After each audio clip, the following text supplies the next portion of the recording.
Hello, everyone, and welcome to Literary Tales. I'm your host, Paul Krause, and in this episode, we explore Virgil's Aeneid, specifically the use of history and memory in the construction of the great epic. The grandest image of Virgil's Aeneid is the shield forged by the god Vulcan in the 8th book of Aeneas's adventure to Lavinian shores and Italian soil.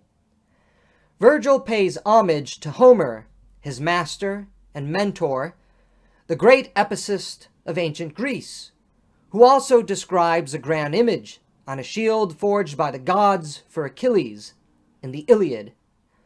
But where Achilles' shield is filled with the images of mythos and pathos, Aeneas' shield moves from mythos and pathos to the spectacle of history and triumph, with the centerpiece being the Battle of Actium. In the two shields from the two great poets of antiquity, we see the supersession of mythos and pathos with history and historical consciousness. Poetry, as a medium for history, is quintessentially Roman and is the enduring invention of Virgil. The Greeks had poetry, and Homer wrote poetry, this we all know.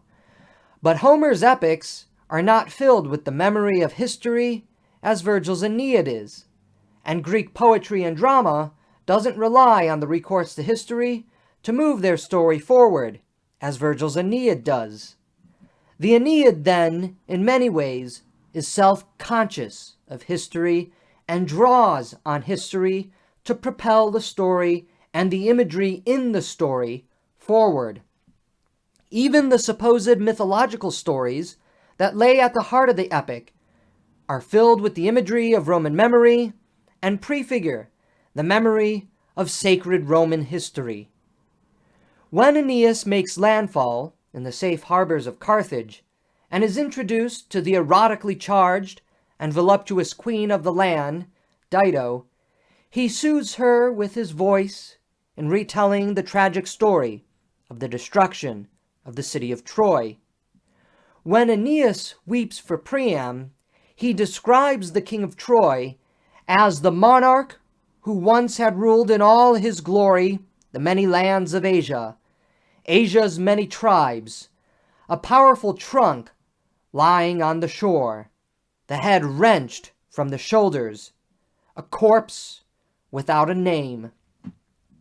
Virgil's recourse to imagery and memory in describing Priam is actually the recourse and imagery and the memory of Pompey the Great, as he describes the fabled king of Troy.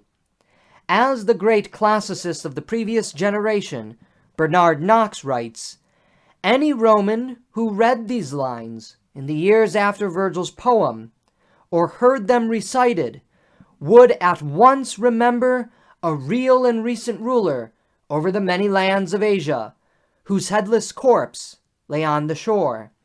It was the corpse of Gnaeus Pompeius, Pompey the Great, who had been the ruler of all the lands of Asia. Priam and Pompey are therefore associated together as tragic figures, but in describing Priam, Virgil uses a real Roman historical figure and the real memory and the imagery of Pompey's beheading on Egyptian shores to describe the fabled king of Troy. Both men represent the old, the past, hewn down by the fires of war and the birth of a new order. Indeed, this dynamic relationship between past and present, between old and new, is a major theme throughout the poem. Both men situate themselves, at least in death, in the Orient. Both men, at least in death, were cut down by warriors from the West. Of course, this Occidental-Oriental tension is played out through the epic, just as it was playing out in the real lives of the Roman leaders and listeners of Virgil, which is given somewhat ironic but made all the more poignant because of the war between Rome in the west and the Rome safeguarded and utterly, perhaps, destroyed in the eyes of Octavian's partisans and propagandists by that other Roman ruler, Mark Antony. The battle between West and East, which is situated here in Virgil's Aeneid, is also a recapitulation of the battle of the Occident and the Orient during the Roman civil wars.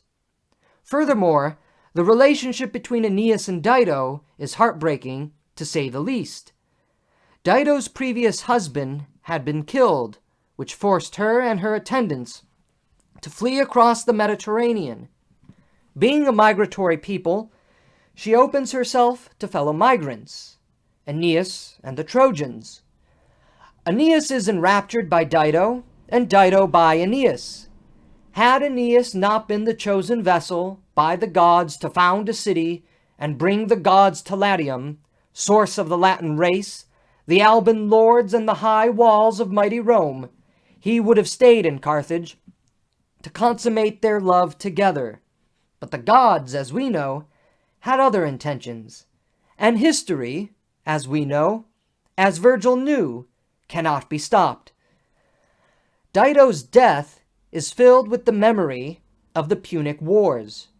Dido's death-devoted heart thrusts her atop a pyre to kill herself, while cursing eternal vengeance on the children of Aeneas, who would become the Romans.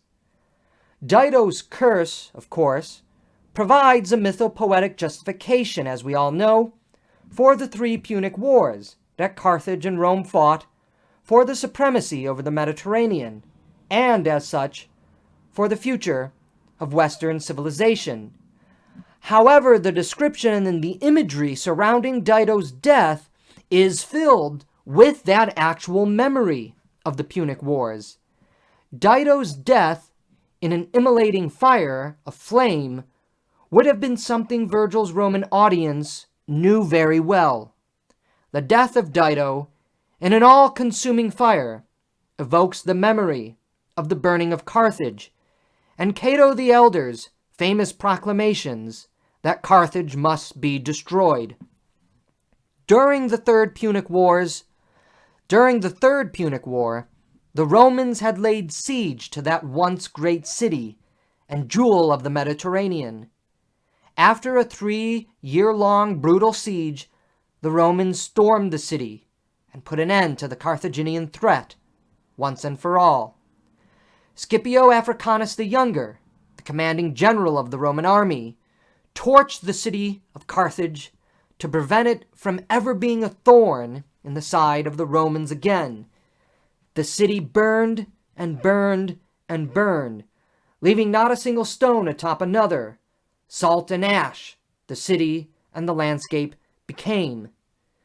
The death of Dido by a fiery immolation, as she thrust Aeneas's blade, a symbol of war, into her breast, a symbol of fertility, only to collapse in the engulfing flames, is nothing more or less than the haunting memory of the Punic Wars, which nearly laid waste to Rome and brought about the violent destruction of the North African city by sword and fire. Carthage became for Rome what Sodom and Gomorrah became to Lot and Abraham. Carthage was laid waste and became a city of burnt ash and salt, just as the image of Dido's death reminds us.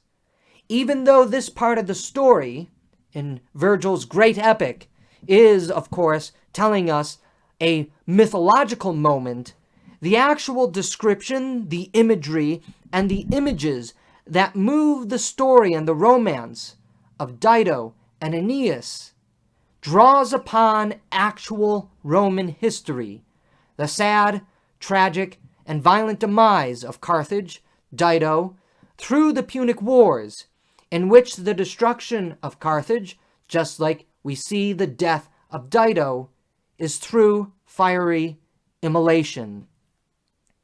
The culminating battle at the end of the Aeneid between Aeneas and the Latins, led by the valiant captain Turnus, is also filled with the repository of Roman history, consciousness, and memory.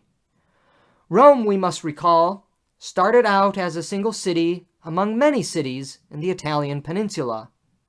The Latin race was not yet united under a single political banner.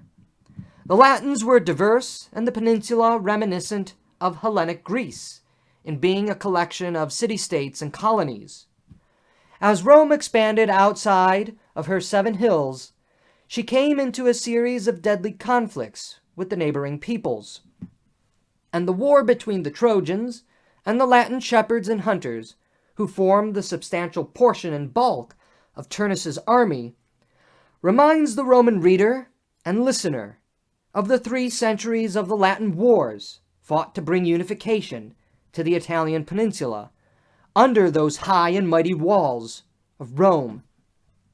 Additionally, the fact that Turnus is the leader of the Latin armies also represents the complicated legacy of Greek colonization and the Roman Hellenic Wars, where Rome eventually triumphed over the sons of Achilles and Alexander. Prior to the Latin Wars, the Greeks were the most powerful and advanced people on the Italian peninsula. The Etruscans, directly to the north of Rome, may have been more tyrannical, but the Greek colonies on the southern portion of the peninsula were always a mark of embarrassment for the Romans, as well as the true great power on the peninsula. The Romans were not Greek, and though they took no pride in the Greek subversion of culture, they were also embarrassed by the power of Greek culture and civilization and the power of the Greek armies. Cato the Elder, for instance, went as far as to expel the Greek playwrights and intellectuals for subverting the martial and manly virtues and values of the Roman people, by recapitulating the struggle between the true Romans, the Trojans, led by Aeneas, and the so-called true Greeks, led by Turnus. Virgil is able to present a new story of how Roman culture was truly the more powerful, manly, and martial compared to the Greek. It is fitting that the triumph of Rome comes at the great expense of a great warrior who has Greek blood coursing through his veins. Turnus is the Achilles of the West. Like his Greek forebear, Turnus is a man who cannot control his passions. Enraged that Lavinia is now promised to Aeneas, he gathers his allies and armies to make war in the name of Eros and Thanatos, passion and death. Yet this image is also reminiscent of another man who brought the world to war because of his lust for a woman, a man who would appear in the culminating image of the shield of Aeneas, though on the losing side. Turnus is not only the Achilles of the West and the haunting specter of Greece over Italy, he is also Mark Antony and the specter of Antony's passion and death-devoted heart, which brought Rome further down the hole and whore of civil war. In fact, the conflict between laboring and dutiful pious Aeneas with erotic and pathological Turnus is the great clash of civilizations, a recapitulation of the battle between Augustus Caesar, who is laboring and dutiful, between Mark Antony, who is erotic and pathological. Cato the Elder wrote the first history of the Romans, and, as mentioned, was famous for his anti-Greek views. Cato believed that Greek softness and eroticism would destroy the traditional values of the Roman people. The pathological nature of the Greeks, especially as contained in their literature, led Cato to conclude that if Greek ideas infiltrated Roman culture, they would lead to the moral degeneration of the Romans and the loss of Roman liberty and the Republic to tyranny and despotism. Hence why he expelled the Greek playwrights and intellectuals when he was consul. Cato defended the laboring and pious nature of the Romans and their dedication to filial piety against the erotic and self-centered conceit of the Greeks. This, of course, is recapitulated for us in Aeneas as the model Roman, hard-working and dutiful to the gods, his father, and his family, his countrymen, vis-a-vis Turnus, the model Greek, as imagined by Cato, who is pathological and moved by emotion more than duty or rationality, and by being governed by the death-devoted passion of eroticism, leads the entire peninsula, leads all the peoples of the world into a great conflagration, which brings death and destruction. The real reason that Turnus is slayed by Aeneas is because Rome had emerged victorious in the unification of Italy. It expelled the Greeks from the peninsula and defeated the Greeks in the Roman Hellenic Wars. Turnus, who tracked down his roots to Mycenae, had to die at the hands of the founding father of Rome because Aeneas killing Turnus prefigures the Roman subjugation of the Greeks and the extirpation of the Mycenaean counterweight to Rome. But in describing the slaying of the Achilles of the West, Virgil's Roman audience is reminded of the long and arduous struggle, the many centuries of war against Greece in the unification of the Italian peninsula and the eventual conquering of the Greeks in their own home territories. In killing Turnus, Aeneas throws off the dark specter of Greece haunting Rome and vindicates Cato the Elder. And we mustn't also forget that the enemies and the murderers of Julius Caesar took refuge in Greece and were assailed by the propagandists as Greeks rather than Romans. The Greek, after the destruction of the Carthaginian, became the great haunting image to the Roman, and thus we see the movement away from Dido and the Carthaginian to Turnus and the Greek, just as the great conflicts of Roman history moved chronologically. But before Aeneas could slay Turnus, Vulcan had to forge a shield so that Aeneas could wield it into battle. And as I began this lecture, this is the great, grandest image in the Aeneid. The shield is composed of many of the great images of Roman myth and history. As Virgil describes the shield, forged in the laboring fire of Vulcan's forge, we see the progression from mythos and pathos to actual Roman historical memory as we approach the central image. Here is how Virgil describes it. There is the story of Italy, Rome in all her triumphs. There the fire god forged them, well aware of the seers and schooled in the times to come. The mother wolf stretched out in the green grotto of Mars, twin boys at her dugs who hung there, friskly, suckling without a fear, as she, with her lithe neck bent back, stroking each in turn, licked her wolf pups into shape with the mother's tongue. Not far from there, he had forged Rome, as well as the Sabine women, brutally dragged from that crowded bowl. And here, in the heart of the shield, the bronze ships, the Battle of Actium, you could see it all, the world drawn up for war. On one flank, Caesar Augustus, leading Italy into battle, the Senate and the people too, the gods of hearth and home, and the great gods themselves. And opposing them comes Antony, leading on the riches of the Orient, troops of every stripe, victory over the nations of the dawn, and blood-red shores, and in his retinue, Egypt, all the might of the East, and Bactria, the end of the earth, and trailing in his wake, that outrage, that Egyptian wife. The very shield that Aeneas carries into battle bears the stamp of Rome's mastery of the world. But there is, of course, as you would have heard, the movement from mythos and pathos, Romulus and Remus, the rape of the Sabine women, to Roman sacred historical memory. The culminating image in the center of the shield is not Roman mythology, it is not Roman pathology, but it is Roman sacred memory, the Battle of Actium. There is no mistaking, of course, that Aeneas will prevail as the victor over his rivals. That is the very course of history that Virgil and his Roman audience had lived through. But in describing the movement of history on the shield of Aeneas, we truly see the great genius and the ingenuity of Virgil.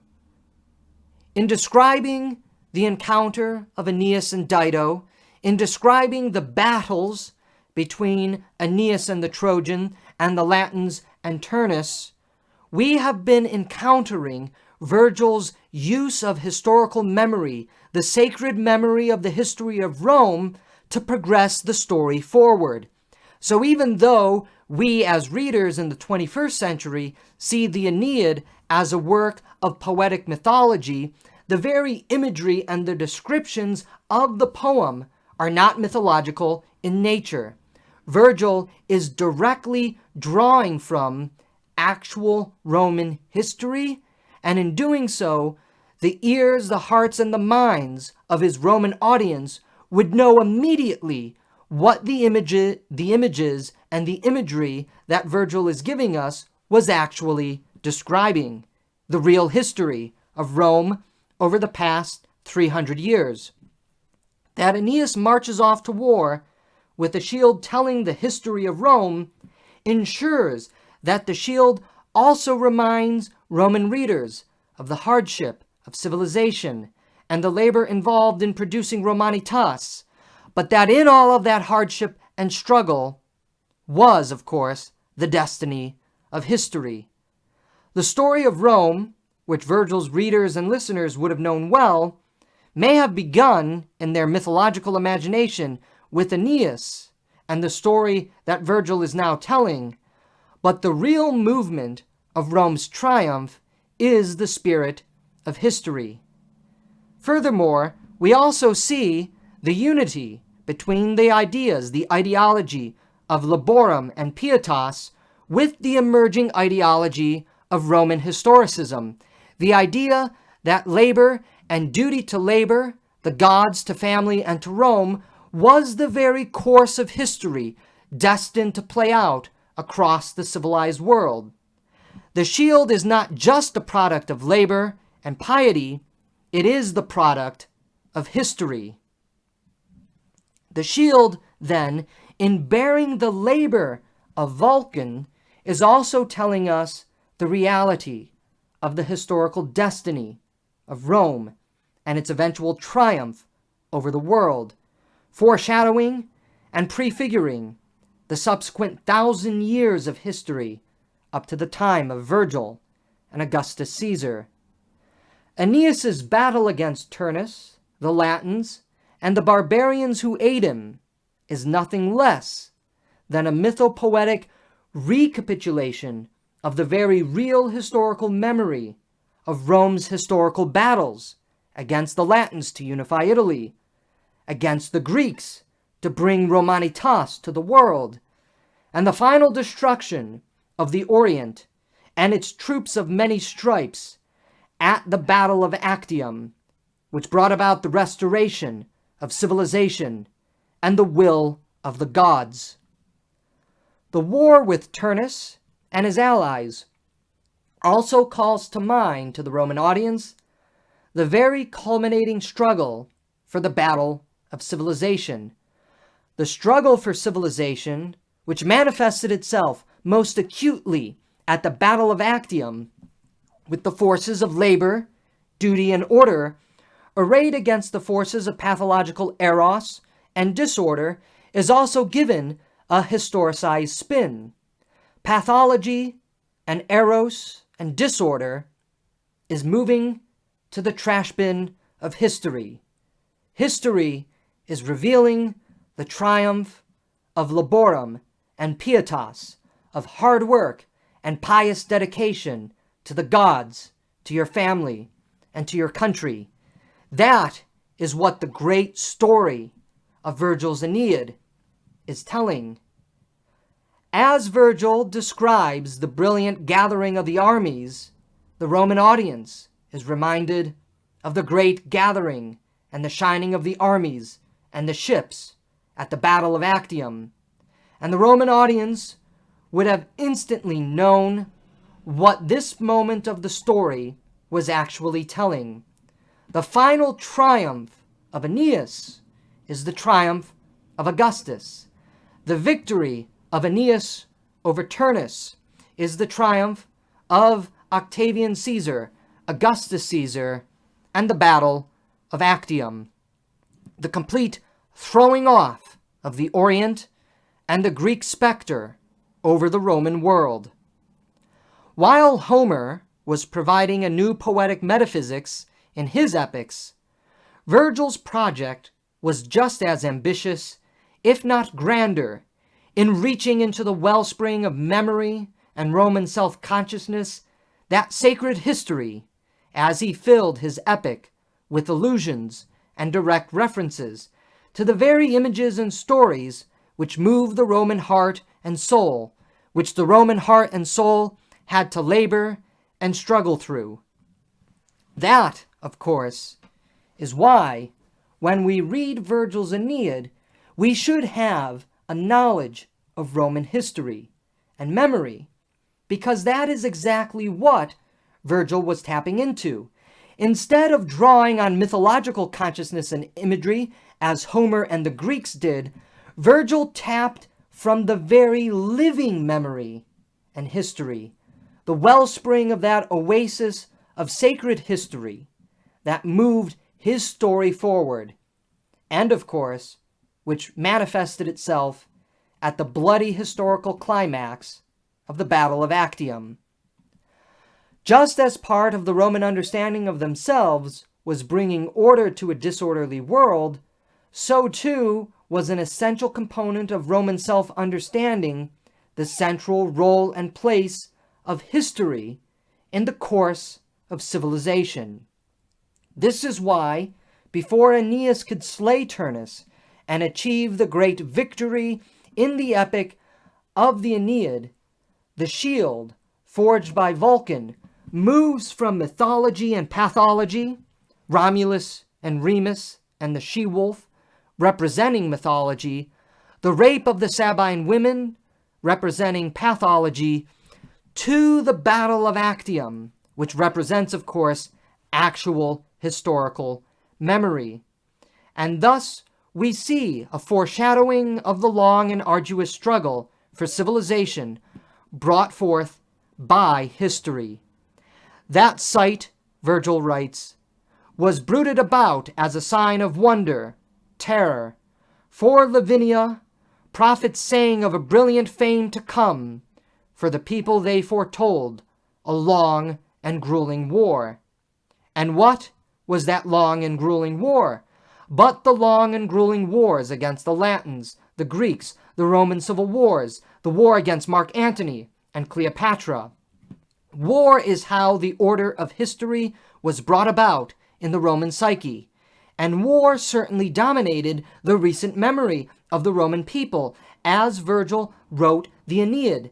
There wasn't a single decade in the past century that wasn't filled with the haunting spectacle of war, which led to the coronation of Augustus Caesar. Thus, it isn't surprising that the climax and culminating chapters of the Aeneid deal with war. The war that Aeneas wages, pardon the pun, is necessary to bring us to the very present day. For Virgil's war is Rome's war.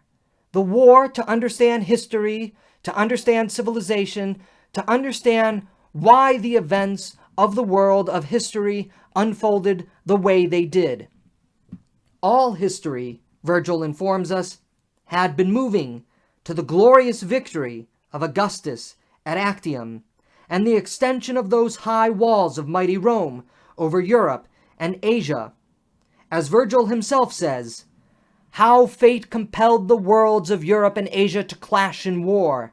All people know the story, all at the earth's edge, cut off, where the rolling ocean pounds them back, and all whom the ruthless sun, in the torrid zone, arching amidst the four cool zones of the earth, sunders far from us." That clashing of Europe and Asia, so recent in the memory of the Romans, as men like Crassus, Pompey, and Julius Caesar had all ventured into the Orient, is thus played back as the very founding movement, the fate of history that culminated in the triumph of Rome. The clashing of Europe and Asia in the Aeneid evokes the exotic adventures and the grueling wars against Parthia, Egypt, the Orient, which brought about the triumph of Roman civilization. Again, in reading or listening to these words, the Roman reader would have instantly known what Virgil was describing and deliberately evoking. Virgil's ability to draw from such a diverse and extensive wellspring of memory and consciousness testifies to his genius and the importance of story, memory, and consciousness to the Roman people. Every sentence of Virgil's grand epic touches the memory of his readers, and his readers were living readers filled with that historical memory and sacred consciousness that Virgil filled his great epic with. It awakens and enlightens the mind and moves the soul to pity, compassion, and anger, all the same. This reaching into the living wellspring of consciousness and memory of history is the leitmotif that Virgil employs to push his entire epic forward. As he needs, he taps into the living memory of the Roman mind to produce the grandest imagery drawn from the reality of Roman history. In fact, as we've just covered, from Dido to Turnus, the Punic Wars to the Greek Wars, we see the progression of the epic as contingently tied to the chronological memory of Rome's history, culminating, of course, with the Battle of Actium and the triumph of order and civilization in history. And that is precisely how the epic ends, with the grand battle, the shining, glittering armies of the Occident and the Orient, gathered to determine the future of civilization. The closing of the Aeneid is the image of the Battle of Actium and the defeat of Antony and Cleopatra, even though the characters who play out this Battle of Actium are Aeneas and Turnus. Aeneas as Augustus, Turnus as Antony, Camilla as Cleopatra. In an age when other histories of Rome were being written, Virgil had the audacity to tap into the living wellspring of the Roman psyche and tell a tale that T.S. Eliot rightly calls our classic. To construct the past, the mystic seed of Rome's origin, Virgil dipped into the living oasis of Roman historical memory and consciousness. In doing so, he united past and present together through the unique invention of history.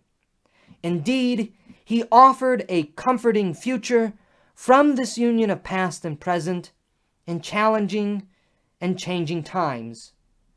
The liveliness of the Aeneid, its blushing and passionate characters and their actions, were drawn from the realities of history and Rome's lived experience. The Aeneid was only possible because the Roman people had the memory and the consciousness to make it possible. Virgil's well and oasis of memory was living when he wrote his masterpiece, and it is up to us, living in the 21st century, to ensure that living well and oasis of historical and sacred memory doesn't dry up. Without it, the Aeneid will pass into the dustbin of history, like the corpses of Priam and Pompey. But then again, in understanding Virgil's use of historical memory, imagery, and sacred consciousness to create his epic, we realize what Virgil did in fact give to the world. 2,000 years ago, Virgil provided the idea that many of us living in the 21st century believe in very adamantly, even without knowing it. There is a right side to history. That language is very much drawn from Virgil's concept of history within the Aeneid. For it wasn't just the gods, it wasn't just fate, it wasn't mythology and powerful intellectualism that was moving the cosmos to its current place. It was, in fact, the movement of history leading to the eventual triumph of the present. Virgil, as we said, uses real living memory, the lived experience of Rome, to construct the Aeneid. And in doing so, he provided and created the greatest poetic masterpiece of the Latin language.